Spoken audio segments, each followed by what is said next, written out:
जन शताब्दी पुस्तक माला 28 गायत्री उपासना की सफलता की 3 शर्तें। लेखक श्री राम शर्मा आचार्य। मित्रों, हमारा 70 वर्ष का संपूर्ण जीवन सिर्फ एक काम में लगा है और वह है भारतीय धर्म और संस्कृति की आत्मा की शोध। भारतीय धर्म और संस्कृति का बीज है गायत्री मंत्र। इस छोटे से 24 अक्षरों के मंत्र में वह ज्ञान और विज्ञान भरा हुआ पड़ा है, जिसके विस्तार में भारतीय तत्व ज्ञान और भारतीय नृतत्व विज्ञान दोनों को खड़ा किया गया है। ब्रह्मा जी ने 4 मुखों से 4 चरण गायत्री का व्याख्यान 4 वेदों के रूप में किया। वेदों से अन्य धर्म ग्रंथ बने। वेदों से अन्य धर्म ग्रंथ बने। जो कुछ भी हमारे पास है, इस सब का मूल जड़ हम चाहें तो गायत्री मंत्र के रूप में देख सकते हैं। इसलिए इसका नाम गुरु मंत्र रखा गया है, बीज मंत्र रखा गया है। बीज मंत्र के नाम से, गायत्री मंत्र के नाम से इसी एक मंत्र को जाना जा सकता है और गुरु मंत्र इसे कहा जा सकता है। हमने प्रयत्न किया कि सारे भारतीय धर्म और विज्ञान को समझने की अपेक्षा यह अच्छा है कि इसके बीज को समझ लिया जाए। जैसे कि विश्वामित्र ने तप करके इसके रहस्य और बीज को जानने का प्रयत्न किया। हमारा पूरा जीवन इसी एक क्रियाकलाप में लग गया। जो बचे हुए जीवन के दिन हैं, उसका भी हमारा प्रयत्न यही रहेगा कि हम इसी के शोध और इसी के अन्वेषण और परीक्षण में अपनी बची हुई जिंदगी को लगा दें। बहुत सारा समय व्यतीत हो गया। अब लोग जानना चाहते हैं कि आपने इस विषय में जो शोध की, जो जाना, उसका सार निष्कर्ष हमें भी बता दिया जाए। बात ठीक है। अब हमारे महाप्रयाण का समय नजदीक चला आ रहा है, तो लोगों का यह पूछताछ करना सही है कि हर आदमी इतनी शोध नहीं कर सकता। हर आदमी के लिए इतनी जानकारी प्राप्त करना तो संभव भी नहीं। हमारा सार और निष्कर्ष हर आदमी चाहता है कि बताया जाए। क्या करें? क्या समझा आपने? क्या जाना? अब हम आपको यह बताना चाहेंगे कि गायत्री मंत्र के ज्ञान और विज्ञान में, जिसकी की व्याख्या स्वरूप ऋषियों ने सारे का सारा तत्व ज्ञान खड़ा किया है, क्या है? गायत्री को त्रिपदा कहते हैं। त्रिपदा का अर्थ है 3 चरण वाली, 3 टांग वाली, 3 टुकड़े इसके हैं, जिनको समझ करके हम गायत्री के ज्ञान और विज्ञान की आधारशिला को ठीक तरीके से जान सकते हैं। इसका एक भाग है विज्ञान वाला पहलू। विज्ञान वाले पहलू से आते हैं तत्व दर्शन, तप, साधना, योगाभ्यास, अनुष्ठान, जप, ध्यान आदि। यह विज्ञान वाला पक्ष है। इससे शक्ति पैदा होती है। गायत्री मंत्र का जप करने से, उपासना और ध्यान करने से उसके जो महात्म्य बताए गए हैं कि इससे यह लाभ होता है, अमुक लाभ होते हैं, अमुक कामनाएं पूरी होती है। अब यह देखा जाए कि यह कैसे पूरी होती है और कैसे पूरी नहीं होती, कब यह सफलता मिलती है और कब नहीं मिलती। किसी भी बीज को बोध पैदा करने के लिए 3 चीजों की आवश्यकता होती है। भूमि उसके पास होनी चाहिए। भूमि के अलावा खाद और पानी का इंतजाम होना चाहिए। अगर ये तीनों चीजें उसके पास न होगी, तब फिर मुश्किल है। तब फिर वह बीज पल्लवित होगा कि नहीं, कहा नहीं जा सकता। गायत्री मंत्र के बारे में भी यही 3 बातें हैं कि यदि गायत्री मंत्र के साथ 3 चीजें मिला दी जाए या किसी भी आध्यात्मिक उपासना के साथ मिला दी जाए, तो उसके ठीक परिणाम होने संभव है। अगर ये 3 चीजें नहीं मिलाई जाएगी, तब फिर यही कहना पड़ेगा कि इसमें सफलता की आशा कम है। गायत्री उपासना के संबंध में हमारा लंबे समय का जो अनुभव है, वह यह है कि जप करने की विधियां और कर्मकांड तो वही है जो सामान्य पुस्तकों में लिखे हुए हैं या बड़े से लेकर छोटे लोगों ने किए। किसी को फलित होने और किसी को न फलित होने का मूल कारण यह है कि उन 3 तत्वों का समावेश करना लोग भूल जाते हैं। जो किसी भी उपासना का प्राण है। उपासना के साथ एक तथ्य यह जुड़ा हुआ है कि अटूट श्रद्धा होनी चाहिए। श्रद्धा की एक अपने आप में शक्ति है। बहुत सारी शक्तियां हैं, जैसे बिजली की शक्ति है, भाप की शक्ति है, आग की शक्ति है। उसी तरीके से श्रद्धा की भी एक शक्ति है। पत्थर में से देवता पैदा हो जाते हैं, झाड़ी में से भूत पैदा हो जाता है, रस्सी में से सांप हो जाता है, और न जाने क्या क्या हो जाता है श्रद्धा के आधार पर। अगर हमारा और आपका विश्वास किसी मंत्र के ऊपर, जप उपासना के ऊपर अटूट विश्वास है, प्रगाढ़ निष्ठा और श्रद्धा है, तो मेरा अब तक का अनुभव यह है कि उसको चमत्कार मिलना चाहिए और उसके लाभ सामने आने चाहिए। जिन लोगों ने श्रद्धा से विहीन उपासनाएं की है, श्रद्धा से रहित केवल मात्र कर्मकांड संपन्न किए, केवल जीव की नोक से जप किए और उंगलियों की सहायता से मालाएं घुमाई, लेकिन मन में वह श्रद्धा न उत्पन्न कर सके, विश्वास उत्पन्न न कर सके, ऐसे लोग खाली रहेंगे। बहुत सारा जप करते हुए भी अगर अटूट श्रद्धा और विश्वास के साथ उपासनाएं की जाए तो यह एक ही पहलू ऐसा है जिसके आधार पर हम यह आशा कर सकते हैं कि हमारे अच्छे परिणाम निकलने चाहिए और उपासना को पूरा पूरा लाभ देना चाहिए। यह एक पक्ष हुआ।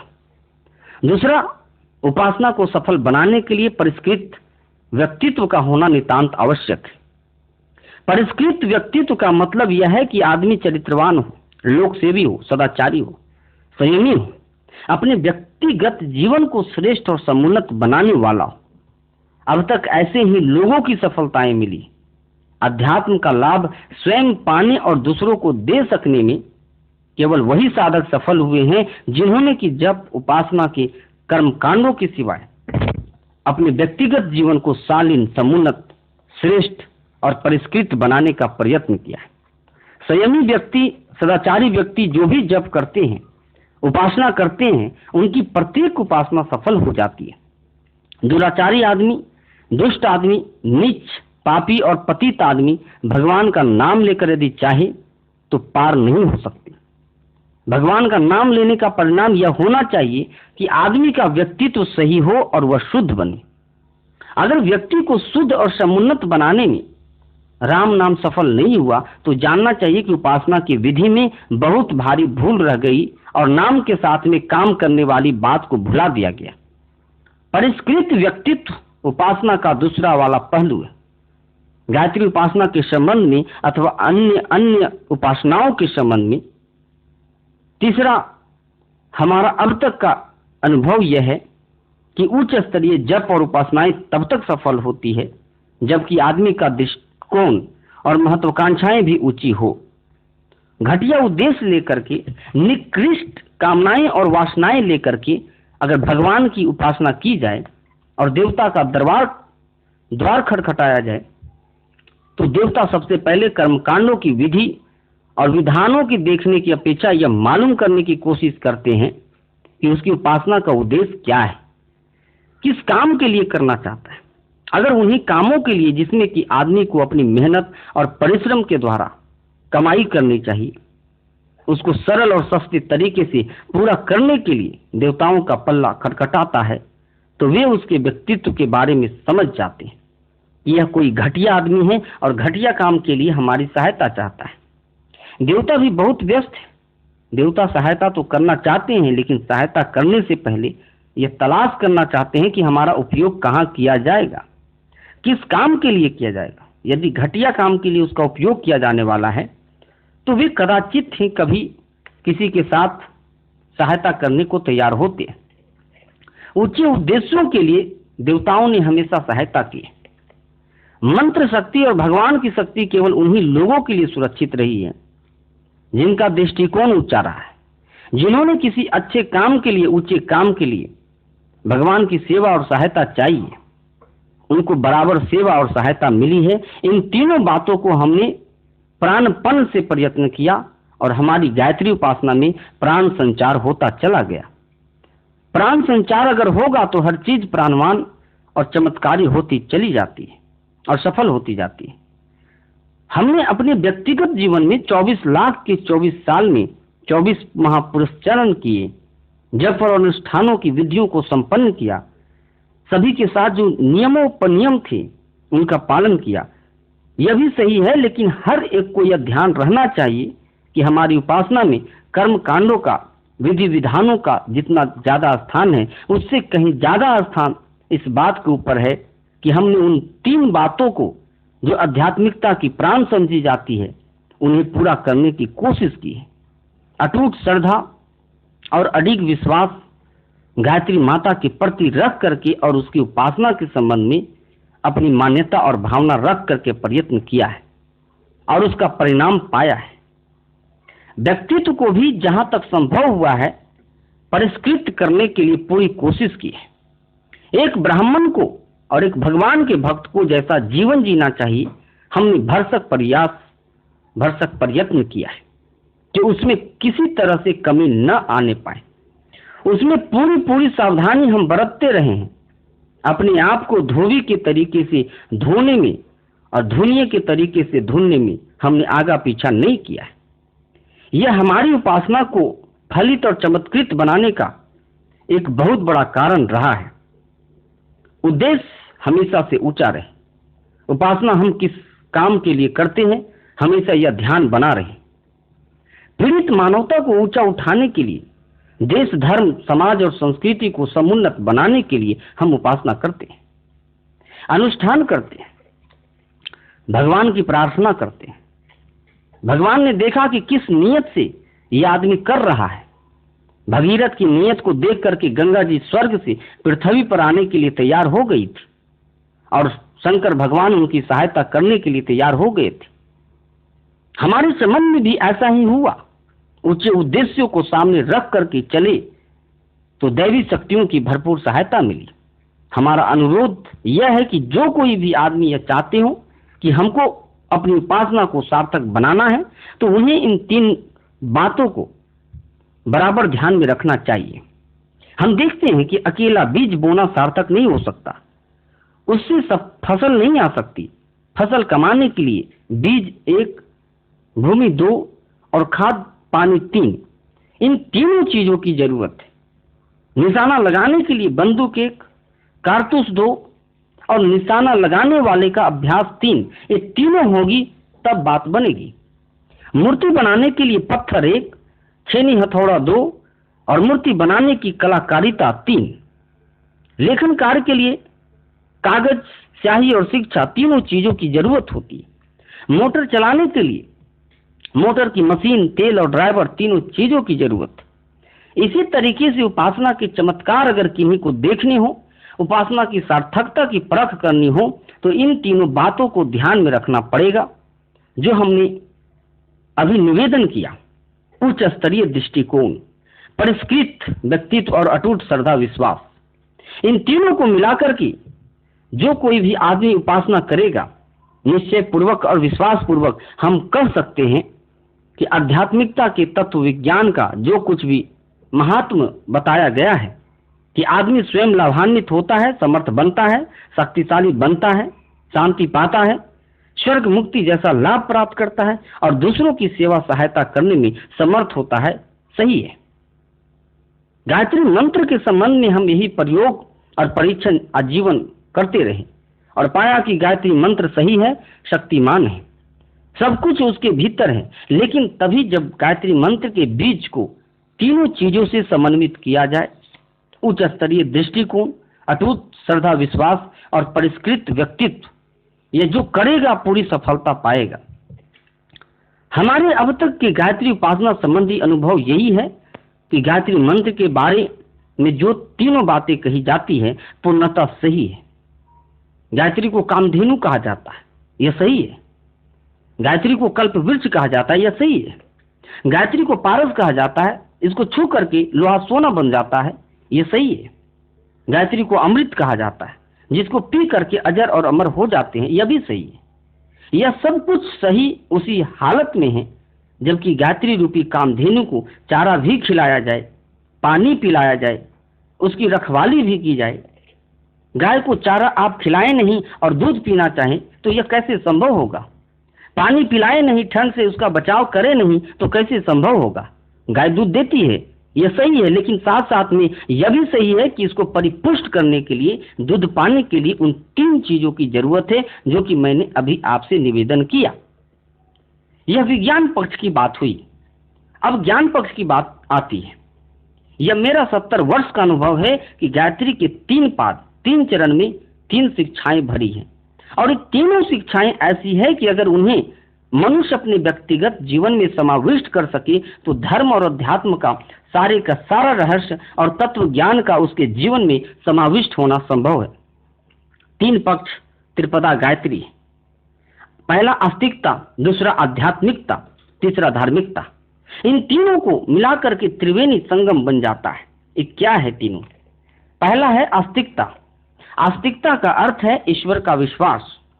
भजन पूजन तो कोई आदमी कर लेते हैं, पर ईश्वर विश्वास का अर्थ यह है कि सर्वत्र जो भगवान समाया हुआ है उसके संबंध में यह दृष्टि रखे कि उसका न्याय का पक्ष, कर्म का फल देने वाला पक्ष इतना समर्थ है कि उसका कोई बीच बचाव नहीं हो सकता। भगवान सर्वव्यापी है, सर्वत्र है, सबको देखता है। अगर यह विश्वास हमारे भीतर हो तो हमारे लिए पाप कर्म करना संभव नहीं होगा। हम हर जगह भगवान को देखेंगे और समझेंगे कि उसकी न्याय निष्पक्षता हमेशा अक्षुण्ण रही है। उससे हम अपने आप को बचाव नहीं कर सकते। इसलिए आस्तिक का, ईश्वर विश्वासी का पहला क्रियाकलाप यह होना चाहिए कि हमको कर्म फल मिलेगा, इसलिए हम भगवान से डरें। जो भगवान से डरता है उसको संसार में और किसी से डरने की जरूरत नहीं होती। आस्तिकता चरित्र निष्ठा और समाज निष्ठा का मूल है। आदमी इतना धूर्त है कि वह सरकार को झुठला सकता है, कानूनों को झुठला सकता है, लेकिन अगर ईश्वर का विश्वास उसके अंतःकरण में जमा हुआ है तो वह बराबर ध्यान रखेगा।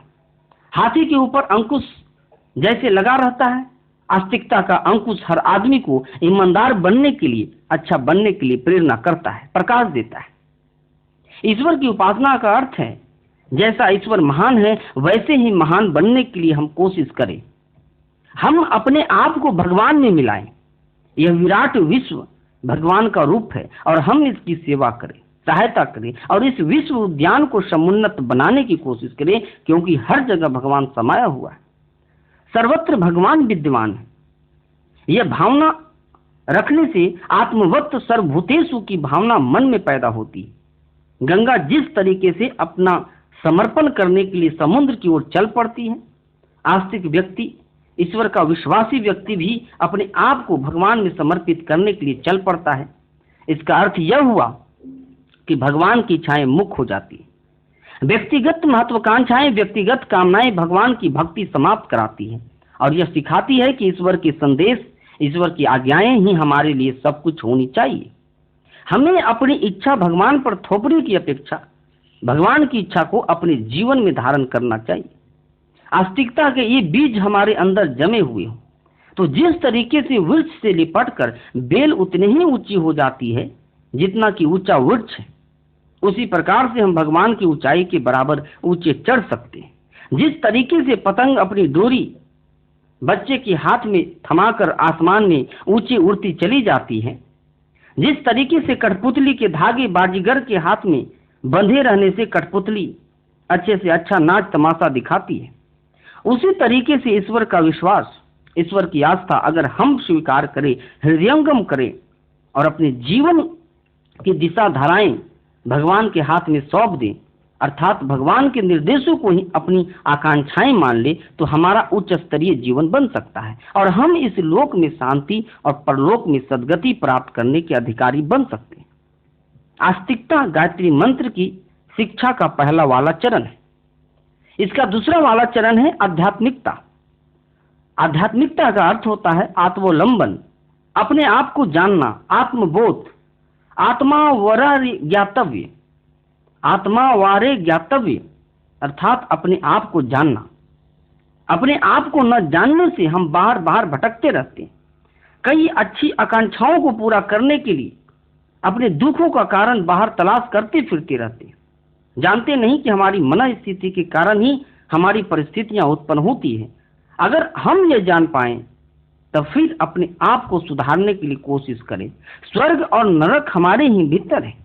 हम अपने ही भीतर स्वर्ग दबाए हुए हैं, अपने ही भीतर नरक दबाए हुए हैं। हमारी मन स्थिति के आधार पर ही परिस्थितियां बनती है। कस्तूरी का हिरन चारों तरफ खुशबू की तलाश करता फिरता था, लेकिन जब उसको पता चला कि वह तो नाभि में ही है, तब उसने इधर उधर भटकना त्याग दिया और अपने भीतर ही ढूंढने लगा। फूल जब खिलता है तब भौरे आते ही हैं, तितलियां आती हैं, बादल बरसते तो हैं, लेकिन जिसके आंगन में जितना पात्र होता है उतना ही पानी दे करके जाते हैं। चट्टानों के ऊपर बादल बरसते रहते हैं, लेकिन घास का एक तिनका भी पैदा नहीं होता। छात्रवृत्ति उन्हीं को मिलती है जो अच्छे नंबर से पास होते हैं। संसार में सौंदर्य तो बहुत है, पर हमारी आंख ना हो तो उसका क्या मतलब। संसार में संगीत गायन तो बहुत है, शब्द बहुत है, पर हमारे कान ना हो तो उन शब्दों का क्या मतलब। संसार में ज्ञान विज्ञान तो बहुत है, पर हमारा मस्तिष्क ना हो तो उसका क्या मतलब। ईश्वर उन्हीं की सहायता करता है जो अपनी सहायता आप करते हैं। इसलिए आध्यात्मिकता का संदेश यह है कि हर आदमी को अपने आप को देखना, समझना, सुधारने के लिए भरपूर प्रयत्न करना चाहिए। अपने आप को हम जितना सुधार लेते हैं उतनी ही परिस्थितियां हमारे अनुकूल बनती चली जाती है। यह सिद्धांत गायत्री मंत्र का दूसरा वाला चरण है। तीसरा वाला चरण गायत्री मंत्र का है धार्मिकता। धार्मिकता का अर्थ होता है कर्तव्य परायणता, कर्तव्यों का पालन। कर्तृत्व, कर्म और धर्म लगभग एक ही चीज है। मनुष्य में और पशु में सिर्फ इतना ही अंतर है कि पशु किसी मर्यादा से बंधा हुआ नहीं है। मनुष्य के ऊपर हजारों मर्यादाएं और नैतिक नियम बंधे गए और जिम्मेदारियां लादी गई। जिम्मेदारियों को और कर्तव्यों को पूरा करना मनुष्य का कर्तव्य है। शरीर के प्रति हमारा कर्तव्य है कि इसको हम निरोग रखें। मस्तिष्क के प्रति हमारा कर्तव्य है कि इसमें अवांछनीय विचारों को न आने दें। परिवार के प्रति हमारा कर्तव्य है कि उनको सद्गुणी बनाएं। देश, धर्म, समाज और संस्कृति के प्रति हमारा कर्तव्य है कि उन्हें भी समुन्नत बनाने के लिए भरपूर ध्यान रखें। लोभ और मोह के पास से अपने आप को छुड़ा करके अपनी जीवात्मा का उद्धार करना, यह भी हमारा कर्तव्य है। और भगवान ने जिस काम के लिए हमको इस संसार में भेजा है, जिस काम के लिए मनुष्य योनि में जन्म दिया है, उस काम को पूरा करना भी हमारा कर्तव्य है। इन सारे के सारे कर्तव्यों को अगर हम ठीक तरीके से पूरा ना कर सके तो हम धार्मिक कैसे कहला सकेंगे। धार्मिकता का अर्थ होता है कर्तव्यों का पालना। हमने सारे जीवन में गायत्री मंत्र के बारे में जितना भी विचार किया, शास्त्रों में पढ़ा, सत्संग किया, चिंतन मनन किया, उसका सारांश यह निकला कि बहुत सारा विस्तार ज्ञान का है, बहुत सारा विस्तार धर्म और अध्यात्म का है, लेकिन इसके सार में तीन चीजें समाई हुई। पहला आस्तिकता अर्थात ईश्वर का विश्वास, दूसरा आध्यात्मिकता अर्थात स्वावलंबन, आत्मबोध और अपने आप को परिष्कृत करना, अपनी जिम्मेदारियों को स्वीकारना, और तीसरा धार्मिकता अर्थात कर्तव्य परायणता।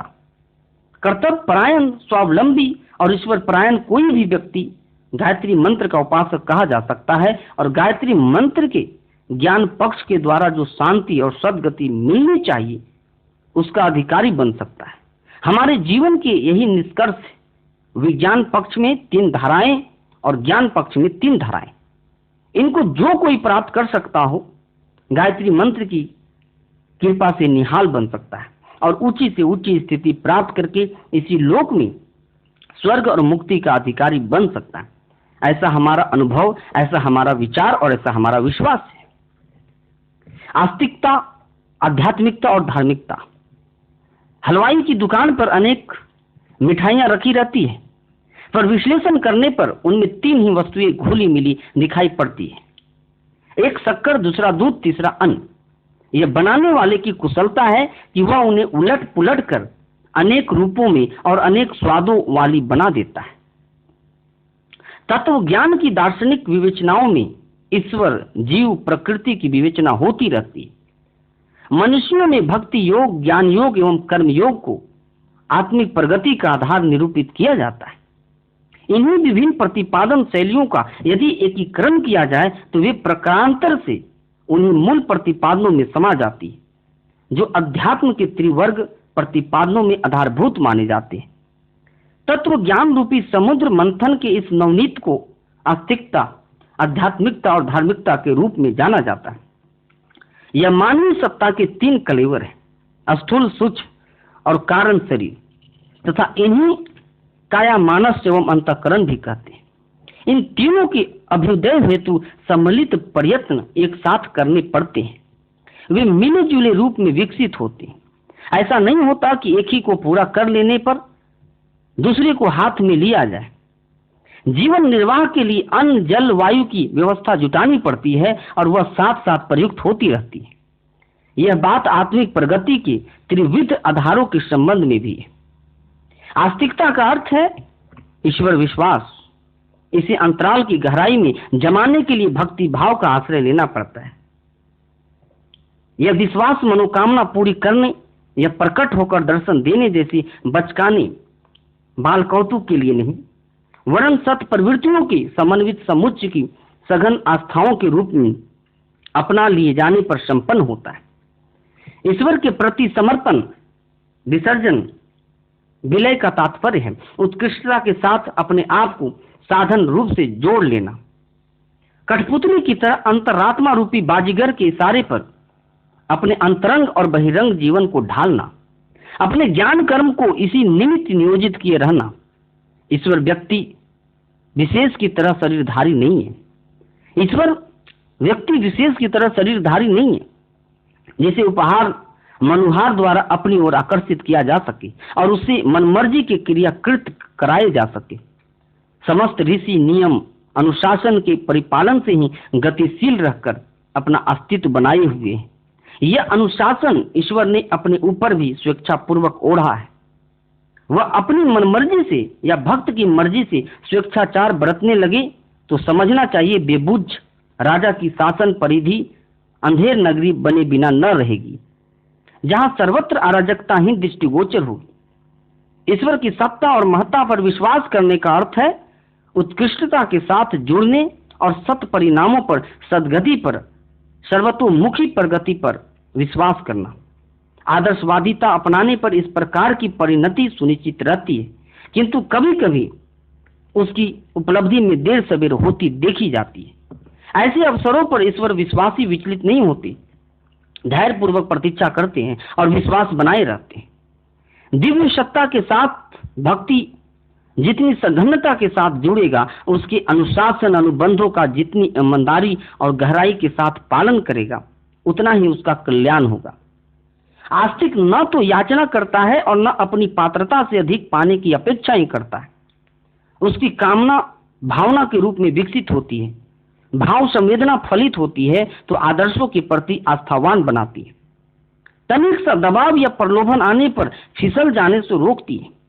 पवित्र अंतःकरण बना लेना ईश्वर की अवतरण के लिए अवरोध समाप्त कर देता है। दुष्प्रवृत्तियों को हटा देने पर उनका स्थान सत्प्रवृत्तियों का समुच्चय ले लेता है। इस स्थिति के परिपक्व हो जाने पर जो आनंद आता है, संतोष होता है, उल्लास उमगता है, उसे ईश्वर प्राप्ति कहा जा सकता है। विराट ब्रह्म और विशाल पर ब्रह्म एक ही बात है। सर्वव्यापी परमेश्वर को किसी शरीर विशेष में अवस्थित नहीं देखा जा सकता। वह नियम, शक्ति एवं भाव चेतना के रूप में कण-कण में समाहित है। पर ब्रह्म की यथार्थ सत्ता का यही रूप है, किंतु उसे प्रत्यक्ष देखना हो तो अर्जुन, यशोदा, कौशल्या, काकभुसुंडी की तरह सर्वव्यापी के रूप में देखना चाहिए। उस मान्यता के परिपक्व होते ही आत्मवत् सर्वभूतेषु और वसुधैव कुटुंबकम की श्रद्धा उभरती है। सेवा साधना और परमार्थ परायणता की दिशा में अग्रसर होना पड़ता है।